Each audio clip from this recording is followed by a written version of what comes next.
네, 하나님의 말씀은 마태복음 11장 1절에서 6절까지 말씀 되겠습니다. 마태복음 11장 1절에서 6절까지 말씀 제가 공독해 올립니다. 예수께서 12제자에게 명하시기를 마치시고 이에 저희 여러 동네에서 가르치시며 전도하시려고 거기를 떠나가십니다. 요한이 옥에서 그리스도의 하신 일을 듣고 제자들을 보내어 예수께 여짜오되 오실 그이가 당신이오니까 우리가 다른 일을 기다리오리까? 예수께서 대답하여 가라사대 너희가 가서 듣고 보는 것을 요한에게 보아되 소경이 보며 안전뱅이가 걸으며 문둥이가 깨끗함을 받으며 기머거리가 들으며 죽은 자가 살아나며 가난한 자에게 복음이 전파된다 하라. 누구든지 나를 인하여 실족하지 아니하는 자는 복이 있도다 하시니라. 아멘. 아멘. 할렐루야. 아멘. 반갑습니다. 오늘은 어버이주일로 지키죠. 예. 우리가 부모님의 은혜를 어떻게 다 갚을 수 있습니까? 그래서 그 은혜에 감사할 뿐입니다. 그 대신에 우리가 자녀들을 올바르게 길러야 되겠죠. 이것이 부모님의 은혜에 보답하는 길입니다. 네, 오늘 말씀은 이제 마태복음 11장인데 세례 요한의 한계라는 제목으로 은혜 받고자 합니다.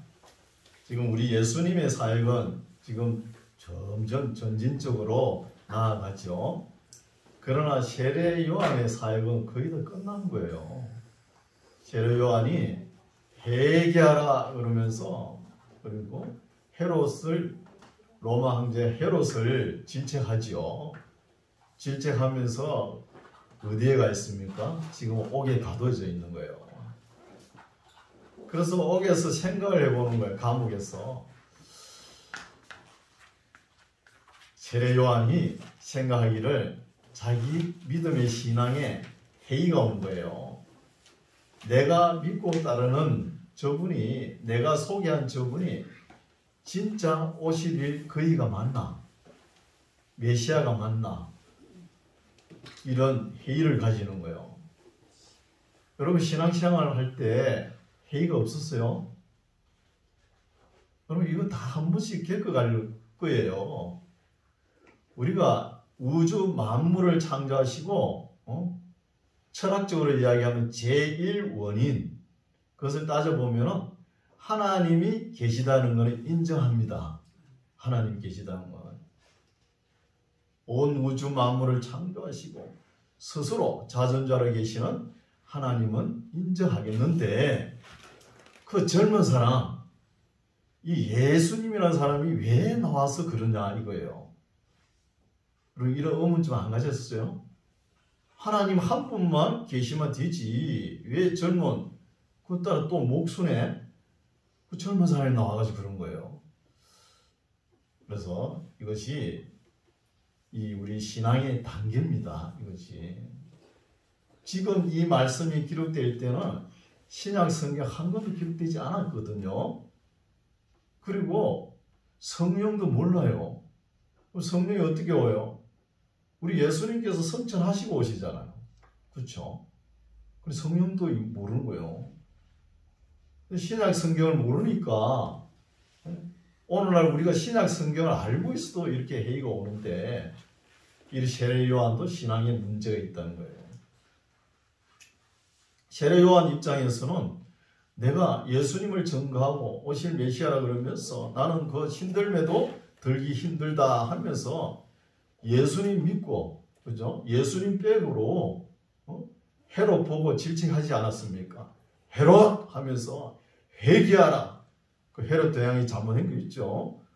회개하라 큰 소리 뻥 쳤는데 아니 지금 입장 보니까 내가 감옥에 와 있는데 예수님이 한 번도 신방도 안 오네. 그냥 가만히 있는 거예요. 그 회의가 오는 거예요. 그래 세례 요한도 일반적인 유대인들의 보편적인 메시아 관념을 가지고 있었다는 거예요. 유대인들이 어떤 마음을 가지고 있죠? 메시아 관점이 여호수아와 다윗같이 이 세상을 다 끌어엎어가지고 로마부터 끌어엎어가지고 이방 나라 까부는 사람들 다 끌어엎어가지고 자기네들 수하의 노예로 삼고 싶은 이런 메시아가 오기를 바라는 거예요. 근데 우리 예수님은 어떻게 오셨어요? 마른 땅에 마른 줄기처럼 풍채도 없고 흠모할 아름다움도 없었잖아요. 그렇게 오시니까 해가 오는 거예요. 네, 이런 말씀이 11장에 쭉 나옵니다. 살펴보겠습니다. 11장 1절 예수께서 12제자에게 맹하시기를 마치시고 이에 저희 여러 동네에서 가르치시며 전도하시려고 거기를 떠나가시니라. 12제자를 10장에 파송해봤죠. 파송하고 그 동네를 떠나가시니라. 2절 요한이, 이거는 세례 요한을 이야기하는 거예요. 요한이 옥에서 그리스도의 하신 일을 듣고 제자들을 보내는 거예요. 이제 요 세례 요한을 따르는 제자들을 예수님에게 보내면서 본인의 신앙은 회의가 온다는 거예요. 정말 메시아가 맞나? 우리가 기다리는 그 메시아가 맞나 안 맞나? 우리가 다 쏘는 거 아니냐? 이렇게 생각한다는 거예요. 제자들 보내어 예수께 여짜오되 오실 그이가 당신이오니까 우리가 다른 일을 기다려야 됩니까? 묻죠.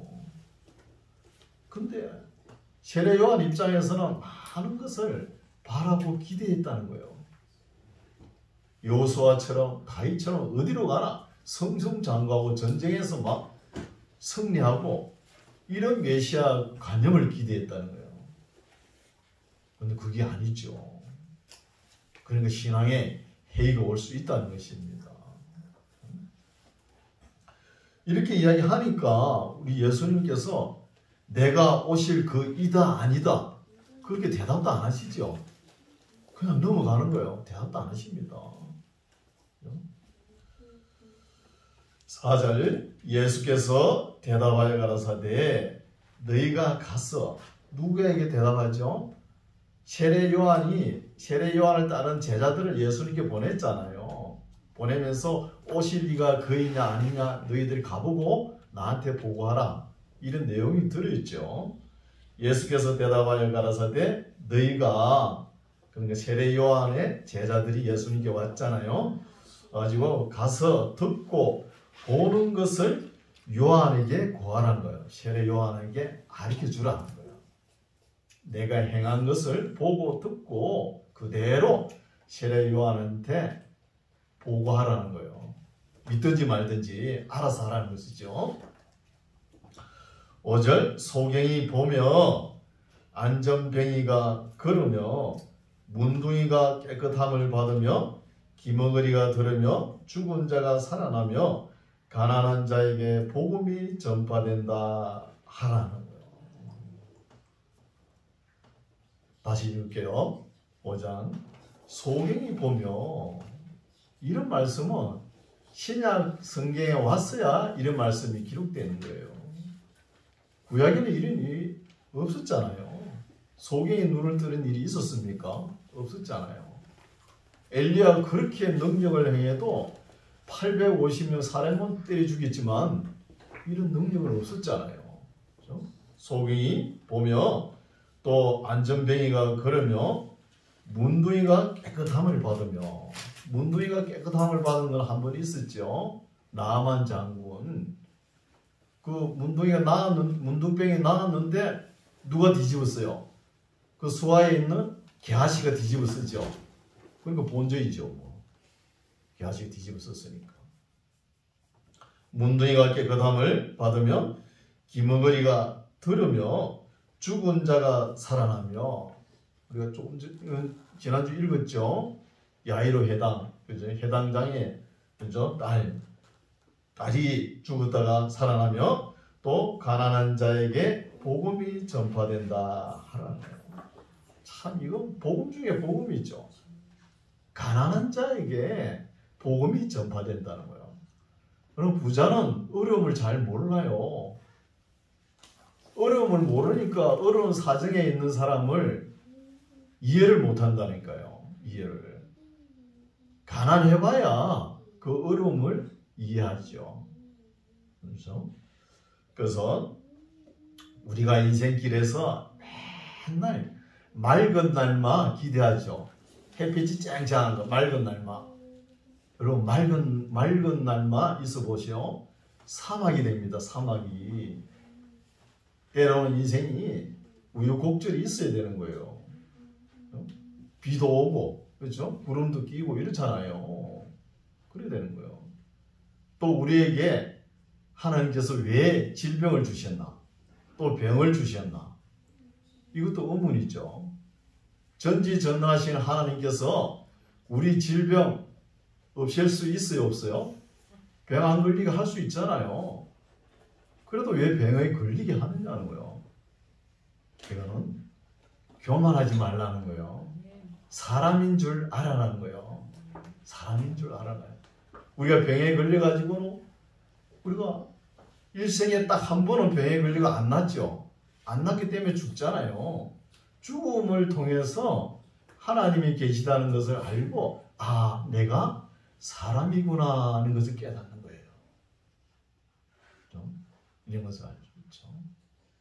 그리고 오늘날 신학자들 이야기 들어보면 니체 같은 사람은 우리가 신을 죽였다 이런 소리 하는 거예요. 신은 죽었다 이런 거예요. 독일의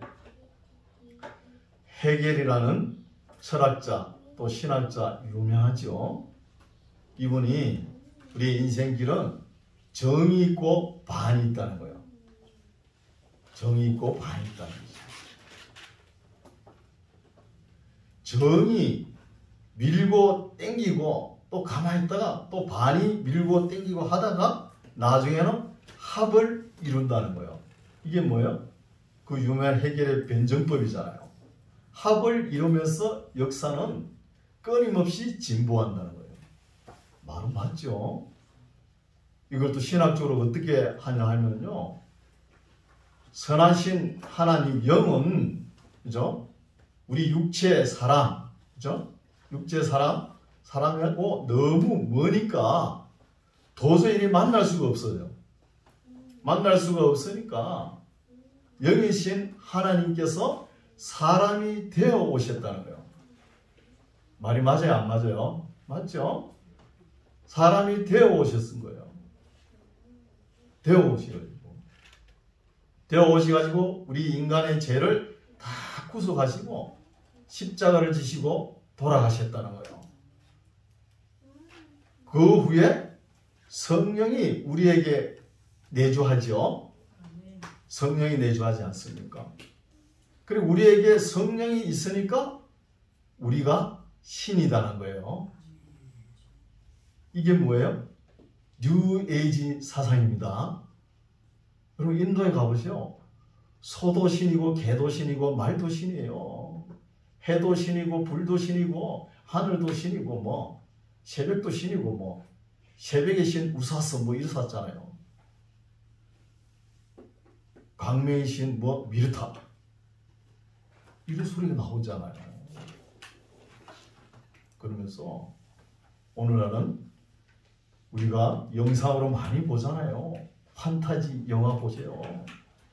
사람을 그렇게 때려도 총을 쏴도 안 죽고 다시 일어나잖아요. 해리포터의 마법사, 반지의 제왕, 나홀로 집에 보세요.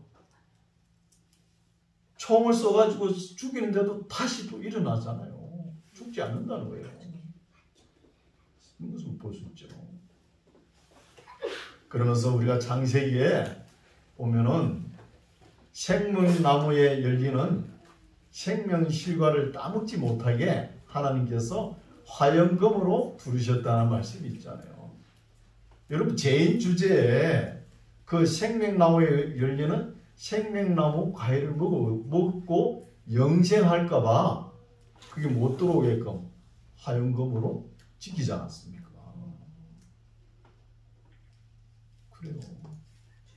그래서 이게 본문 말씀대로 죽은 자가 살아나며 가난한 자에게 복음이 전파된다는 것은 참 우리가 귀 담아 들어야 되는 거죠. 죽은 자를 살리는 권세가 누구에게 있는 거예요? 우리 예수님에게 있다는 것입니다. 죽은 자 살리는 것이 뭐 석가모니에 있어요? 아니잖아요. 없어. 그래서 우리가 볼 때 석가모니도 등창이 나가서 죽었어요. 병에 걸려가지고. 그리고 공자도 어때요? 다 죽잖아요. 죽음의 권세와 병을 이기게 하는 분은 오직 우리 예수 그리스도 밖이라는 거예요. 이런 말씀이죠. 6절 누구든지 나를 인하여 실족하지 아니하는 자는 복이 있도다는 거예요. 누구를 인해서요? 예수님을 인해서 실족하지 않은 자는 복이 있다는 거예요. 우리 예수님은 성전의 머릿돌도 되지만 사람들이 걸려 넘어지게 하는 돌도 된다는 것입니다. 누가 넘어져요? 교만한 자. 넘어지는 거예요. 21세기 최고의 지성가라는 짱볼 사르트르라는 사람이 어떤 말을 했냐면요. 전지전능하신 하나님이 모든 만물을 결정권을 혼자서 하신다는 거예요. 모든 것을 혼자서 결정을 다 하신다는 거예요. 다 하시니까 우리는 아무 자유가 없어야 되잖아요. 그럼 우리에게 자유가 있잖아요. 그러니까 하나님은 안 계신다 이렇게 부정하는 거예요. 그 지성가도. 그래서 누구든지 나를 인하여 실족하지 아니하는 자는 복이 있도다 하는 것은 교만한 자는 넘어지게끔 하는 거예요.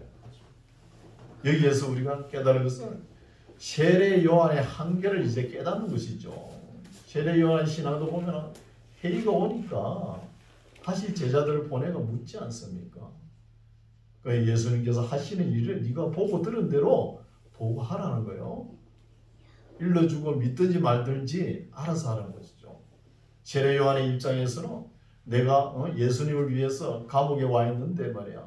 한 번도 신방도 오지도 않고 오보지도 않고 묻지도 않고 이러니까 너무 섭섭한 마음이죠.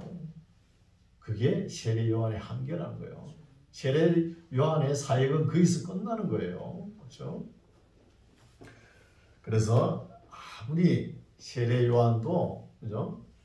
영적인 사람이라고 해도 완전하지 못하는 거예요.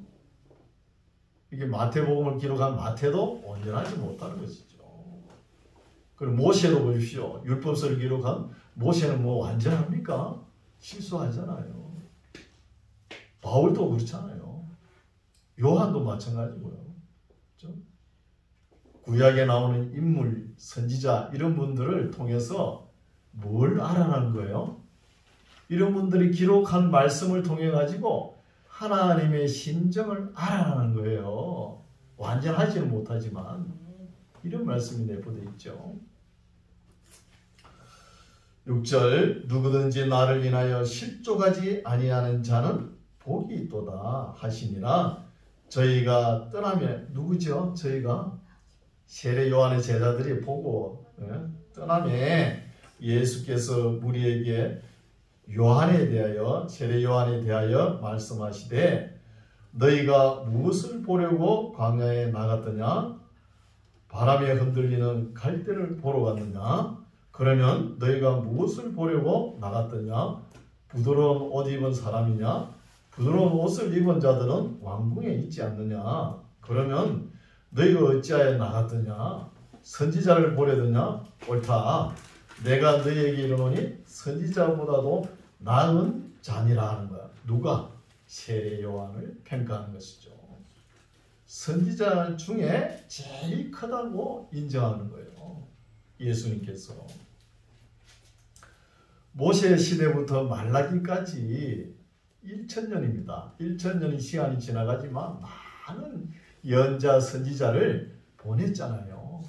보냈는데 그 사람들이 예수 믿게 했습니까? 하나님을 믿게 했어요? 안 했잖아요. 그러나 세례 요한의 사역은 짧지만 백성들이 예수님을 구세주로 세례를 받고 영접했다는 것입니다. 10절 기록된 바 보라 내가 내 사자를 내 앞에 보내노니 저가 내 길을 내 앞에 예비하리라 하신 것이 이 사람에 대한 말씀이라고요. 말라기 3장에 나오죠. 이 말씀이 여기에 대한 예언이 이 사람 세례 요한에 대한 말씀이니라. 11절 내가 진실로 너희에게 말하노니 여자가 낳은 자 중에 세례 요한보다 큰 이가 일어남이 없도다. 그러나 천국에서는 극히 작은 자라도 저보다 크다는 거예요. 세례 요한보다. 천국에서는 보면은 천국에 갔을 때 보면은 지극히 작은 자라도 저보다 크다는 거예요. 세례 요한보다. 12절 세례 요한의 때부터 지금까지 천국은 침노를 당하나니 침노하는 자는 빼앗는다는 거예요. 침노하는 자는 쟁취 열정을 가지고 천국에 갈 수 있도록 노력을 해야 되는 거예요. 열정. 여러분 교회 10년 20년 다니면서 맨날 겉으로 그런 사람이 있어요. 성경에는 값진 진주를 발견했으면은 모든 것을 다 팔아가지고 그 밭을 사라는 말씀이 있죠. 그런 인물이 있잖아요. 우리 성경에. 야곱 보십시오. 야곱한테 배울 게 별로 없어요. 그러나 하나 있어요. 그 움켜쥐는 거 있죠. 자기 손에 들어온 거는 절대 양보 안 합니다. 그리고 바로 앞에 갔을 때 나의 나그네기 130년입니다. 왜 그래요? 자기가 이거 놓지 않았기 때문에 그렇게 고생했잖아요. 그러나 이런 거 천국은 이렇게 침노하는 자는 거예요. 침노하는 자의 것이라는 것이죠. 믿음 생활도 열정을 가지시기 바랍니다. 열정을.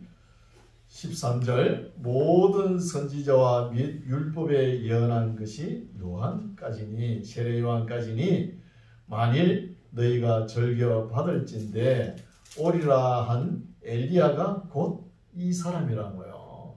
엘리야가. 15절 귀 있는 자는 들을지어다. 이 세대를 무엇으로 비유할꼬? 비유컨대 아이들이 장터에 앉아 제 동물을 불러 가로되 우리가 너희를 향하여 피리를 불어도 너희가 춤추지 않고 우리가 애곡하여도 너희가 가슴을 치지 아니하였다 한가 같도다는 거예요. 그럼 올 시대에 어때요? 이게 뭐예요? 냉담하다는 거예요. 냉담하다는 거예요. 어떤 사람들이 냉담하냐? 조금 공부를 한 사람이 조금 아는 거 가지고 네 아는 거 내가 다 안다.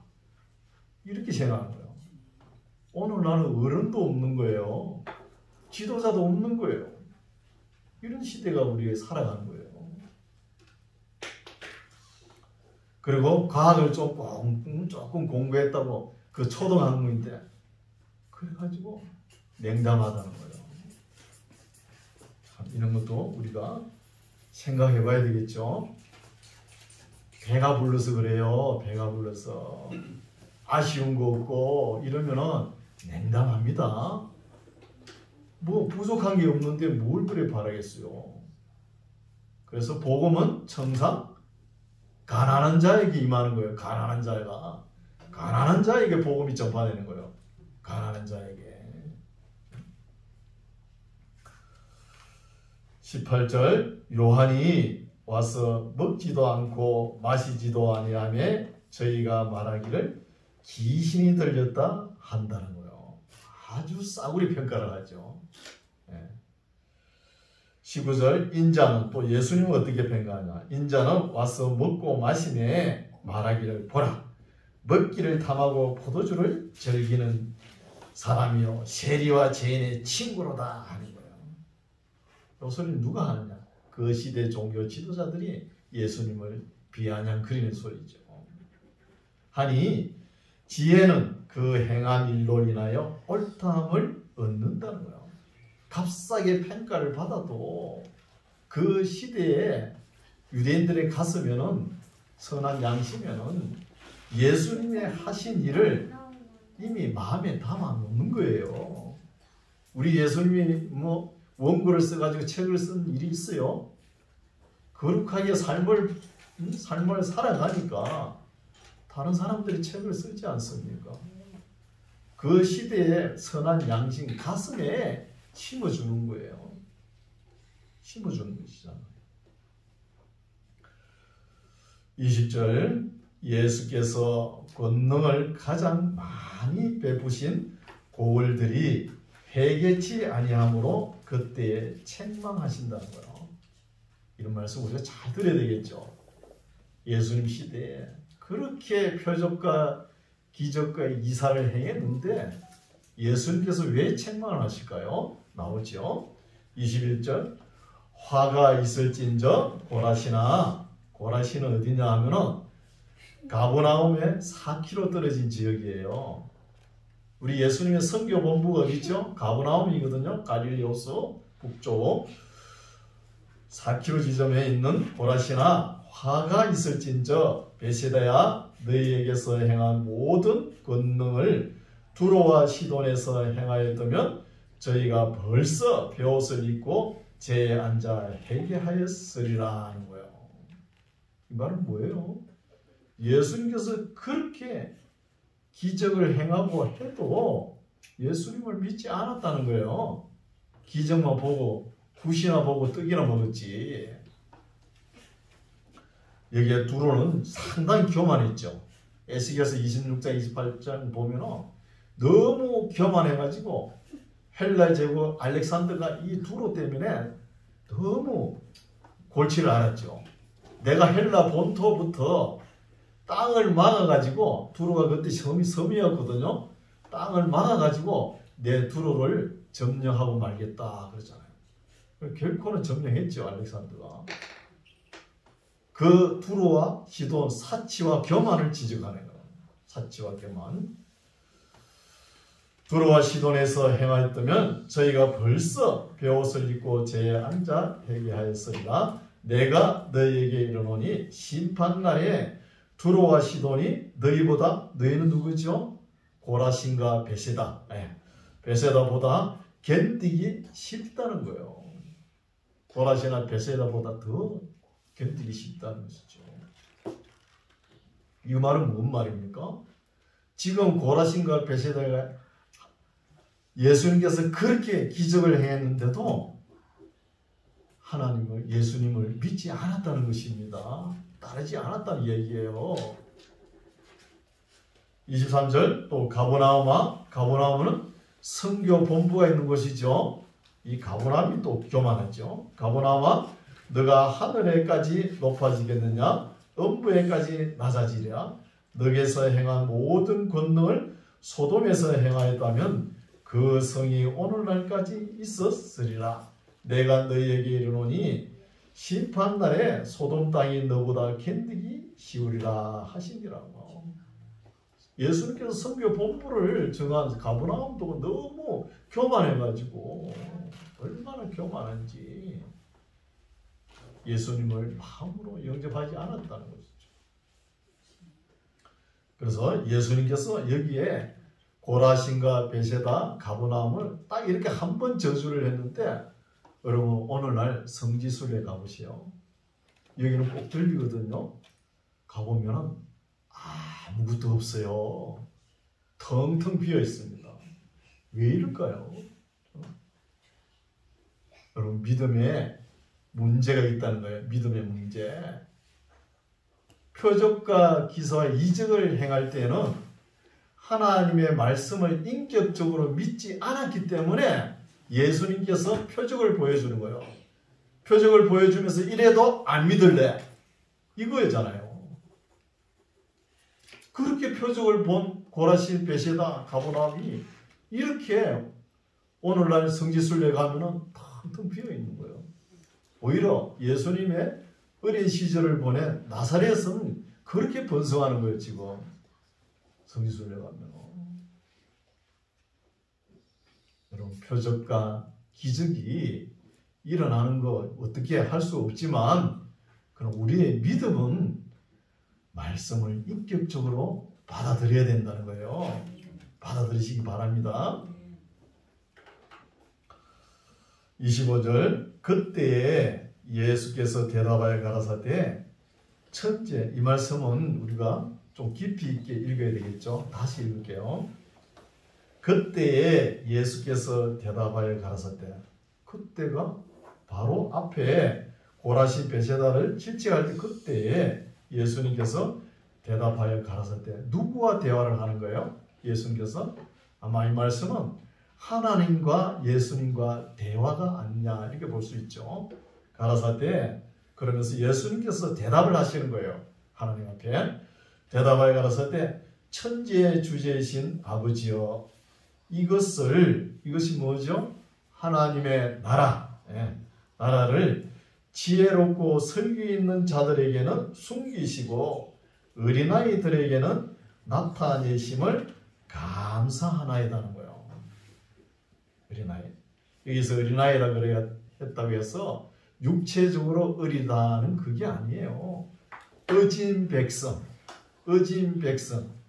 가난하고 겸손한 백성, 이런 사람을 나타내는 거예요. 단순하고. 그렇죠?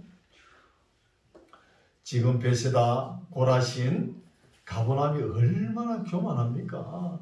근데 예수님께서 저주를 하지 않았습니까? 우리 동네가 크다. 우리 동네가 크니까 믿음이 좋다. 아무 소용없는 거예요. 예배당이 크다. 믿음이 좋다. 아무 소용없는 거예요. 그렇죠? 그래서 26절, 옳소이다. 이렇게 된 것이 아버지의 뜻이니다 하면서 하나님과 예수님과의 대화 과정에서 예수님께서 수용하는 자세잖아요. 수용하는 자세. 27절, 내 아버지께서 모든 것을 내게 주셨으니 아버지 외에는 아들을 아는 자가 없고 아들과 또 아들의 소원대로 계시를 받는 자 외에는 아버지를 아는 자가 없다는 거예요. 여러분, 오늘날 유대인들이 그렇게 지혜가 있고 똑똑하면서도 하나님을 잘 몰라요. 우리 예수님은 아예 그들도 보이지도 않죠. 그렇죠? 그렇게 지혜 있는 문서를 그렇게 지혜롭게 자기네들이 자부하는 지성을 자랑하지만 하나님은 모르는 거예요. 몰라요. 그러면 기독교인들은 아느냐? 몰라요. 기독교인들도 몰라요.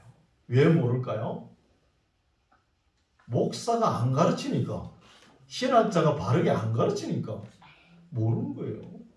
모릅니다. 안 가르치니까. 그렇죠? 이것도 볼 수 있죠. 안 가르치면 모르는 거예요. 그래서 교회 나오면 복이나 줄 것이다. 좋으신 하나님, 사랑이 많으신 하나님, 좋으신 하나님하고 그냥 있어 보시오. 100년 하청입니다. 그래 믿음이 생기는 게 아니에요. 그래서 우리나라에도 보면은 우리나라 민족성 제일 밑바탕에 미신의 지하수가 흐르고 있어요. 우리 심령에 미신의 지하수가 흐르는데 이게 왜 그러냐 하면은 우리가 저 시베리아, 만주, 몽골리안 그쪽으로 거쳐왔잖아요. 그쪽 사람들의 생활 패턴을 그대로 본받은 거예요. 그게 뭐예요? 샤머니즘이죠. 샤머니즘. 빌고 비나이다. 토속적인 신화. 그 미신적인 게 너무 깔려있는 거예요. 미신적인 거 위에다가 뭘 얹혀왔어요? 불교를 얹혀왔잖아요. 불교를. 그럼 불교 절에 가보시오. 중간에 대웅전 해가 떠 있죠. 오른쪽에 뭐 있어요? 칠성각 해가지고 왼쪽에는 산신각 있잖아요. 그거 뭐 산신령을 다 모아 놓는 거지. 석가가 신이 없다. 제발 섬기지 말라 그랬어요. 신이 없다고. 그런데 석가를 모형으로 만들어가지고 거기서 연구를 하고 있네. 참 무지하죠. 그게 불교예요. 굉장히 미신적이죠. 그죠? 그리고 유교는 어때요? 유교도 그 샤머니즘 그 본바탕에 얹혀놨으니까 얼마나 미신적이겠어요. 그 제사 지내는 거 그것도 엄청 까다롭더라고요. 좌청룡 우백호 하면서 뭐 어떻게 해야 된다 샀고 숟가락 방향을 어떻게 놔야 된다 샀고 그 다 미신의 본바탕이에요. 그러면 우리 한국 교회는 괜찮으냐? 꽤 미신입니다. 한국 교회 꽤 미신적이에요. 아니 우리 교회처럼 창세기부터 계시록까지 인격적으로 말씀을 바로 선포해 보세요. 사람들이 안 모여요. 약간 미신적으로 신비적으로 방언이나 하고 막 약간 미치미치 해야 교회가 부흥이 되는 거예요. 그러면 사실 안 그래요. 그렇잖아요. 사람들이 많이 모인 데는 그렇습니다. 모인데요. 제가 예를 들게요. 이제 아카시아 꽃이 피면은 꿀을 하잖아요. 우리 교회도 권사님 하시지만 꿀을 갖다가 하얀 병에 담아가지고 팔아보세요. 투명하니까. 그 한 5만 원 받죠? 5만 원 받죠? 그 꿀을 갖다가 이렇게 시큼한 옹기 단지에다가 담아보세요. 담아가지고 그 단지 겉에는 한지로 싹 돌리고 그 꿀 벌찌꺼기 그걸 갖다 드드드드 붙여가지고 그 위에다가 짚을 싹 싸잠해가지고 밖에 내가 팔아보세요. 얼마 받아요? 20만 원 받아요. 20만 원. 그게 뭐예요? 상당히 미신이 충만하죠. 그렇다니까. 그런 거예요. 그래서 내 아버지께서 모든 것을 내게 주셨으니 아버지 외에는 아들을 아는 자가 없고 아들과 또 아들의 소원대로 계시를 받는 자 외에는 아버지를 아는 자가 없다는 거예요. 부지런히 가르치고 부지런히 배우려고 해야 되는 거예요. 그렇죠? 28절 수고하고 무거운 짐진 자들아 다 내게로 오라. 내가 너희를 쉬게 하리라. 와, 멋진 말씀이죠. 요것만 딱 알고 달랑달랑 요술처럼 얘가 돌아다니네. 여러분, 말씀은 그런 게 아니에요. 더 중요한 말씀이 29절에 나온 거예요. 봅시다. 나는 마음이 온유하고 겸손하니 나의 멍에를 메고 내게 배우라. 그리하면 너의 마음이 쉼을 얻는다는 거예요. 쉼을 어떻게 얻는다고요? 나는 마음이, 예수님께서 나는 마음이 유순하다는 거예요. 유순하고 또 겸손하다는 거예요. 겸손한 나의 멍에를 메고 내게 배우라는 거예요. 그러면 너희 마음이 쉼을 얻는다는 거예요. 29절 말씀을 싹 빼버리고 맨날 28절만 말씀만 들고 다니는 거예요. 무거운 짐진 자라다 다 내게 오라. 내가 쉬게 하리라. 요것만 외우는 거예요. 쉬게 하는 게 뭐냐는 거예요. 그러면 이게 뭐예요? 예수님을 닮아가라는 거잖아요. 예수님께서 지고 가신 그 멍에 온유와 겸손을 배우라는 거잖아요. 다 배운 사람들은 다 내려놓습니다. 좀 내려놔라는 거예요. 이 말씀입니다. 여러분 교회 와가지고 교화하는 사람들이 어떤 사람이냐? 뭐 공부 좀 했다고 아는 사람, 뭐 여러 종류로 있을 거 아니에요. 내가 교회 나왔는데 나를 안 알아주니까 그냥 피곤한 거예요. 그럼 뭐 겸하는 사람 예배당에서 알아줍니까? 안 알아주죠. 아, 내가 낸데 말이야. 세상적으로 가면 내가 낸데 이런 사람 교회 왔는데 왜 안 알아주지? 거기에 지 혼자 스트레스를 받는 거예요. 우리 교회는 아무도 안 알아주잖아요. 그래 피곤한 거예요. 여러분 교회 나오면은 교만할 끈더기가 하나도 없는 거예요. 자, 그러면은 우리가 교회 나오기 전에 어떤 삶을 살았는지 삶의 필름을 돌려보세요. 개판으로 살았지 뭐. 똑같지 뭐. 그죠? 저는 아주 못되게 살았어요. 그럼 목사 되고 나서 이렇게 착하게 살라고 하는 거예요. 교만하지가 않는 거예요. 그래서 우리의 항상 신앙생활을 할 때 내가 어떤 사람인지, 내가 어떤 삶을 살아왔는지 예수 믿기 전에 말이에요. 그걸 한번 근본을 생각해 보라는 거예요. 근본을 생각하면 과연 교만할 수 있을까요? 교만할 수가 없는 거예요. 그래서 뭐 봉사한다고 고개 들고 그러지 마세요. 안 해도 돼요. 일보다는 하나님과의 관계, 성도들과의 관계가 우선입니다. 이 말씀을 깨달아야 되겠죠. 30절, 이는 내 멍에는 쉽고 내 짐은 가벼움이라 하신다라고요. 이 말씀도 우리가 참 가슴에 와닿아야 되겠죠. 하나님의 아들, 하나님 예수 그리스도. 그러면은 예수님께서 받은 권세가 모든 하늘과 모든 땅의 모든 권세를 가지신 분이잖아요. 이 권세를 가지신 분이 어떻게 하셨어요? 다 내려놨잖아요. 내려놓고 우리의 죄를 위해 십자가를 지셨다는 것입니다. 죽기까지 순종하고 곧 십자가에 죽으시니라. 이렇게 되잖아요. 그 하나님 대신 예수님도 다 내려놓고 하나님의 의를 위해서 순종하는 모습이잖아요. 이게 온유와 겸손입니다.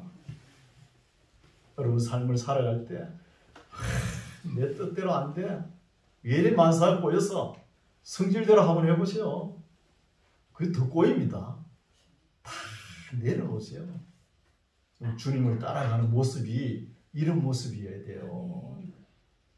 우리가 뭘 해봤자 뭘 할 겁니까? 하나님 보시기에는 조그마한 건데 뭐 그렇잖아요. 네, 오늘 말씀은 여기까지입니다. 여러분 예수님께서 그 많은 권세를 그죠? 사람들이 안 알아줬으면 우리 예수님도 얼마나 스트레스 받았을까요? 안 받고 그냥 하나님 말씀에 순종하지 않습니까?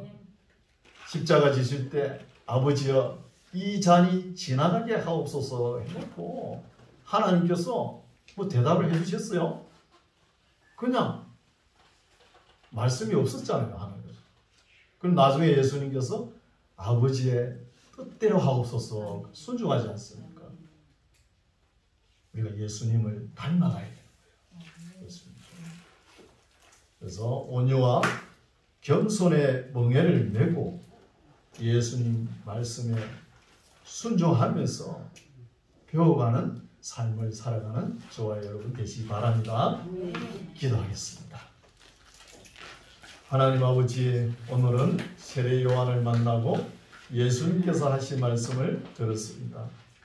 귀한 말씀을 늘 마음에 새기고 갑옷을 삼아 주님께서 하나님의 아들 하나님이신데 인간이 되셔서 이 땅에 오시고 십자가에 죽으시기까지 순종하시고 온유와 겸손한 삶을 우리에게 보여주셨사오니 우리도 주님을 닮아서 유순하고 겸손한 삶을 살아가는 우리 모두가 되게 하옵소서. 예수님 이름으로 기도드립니다. 아멘.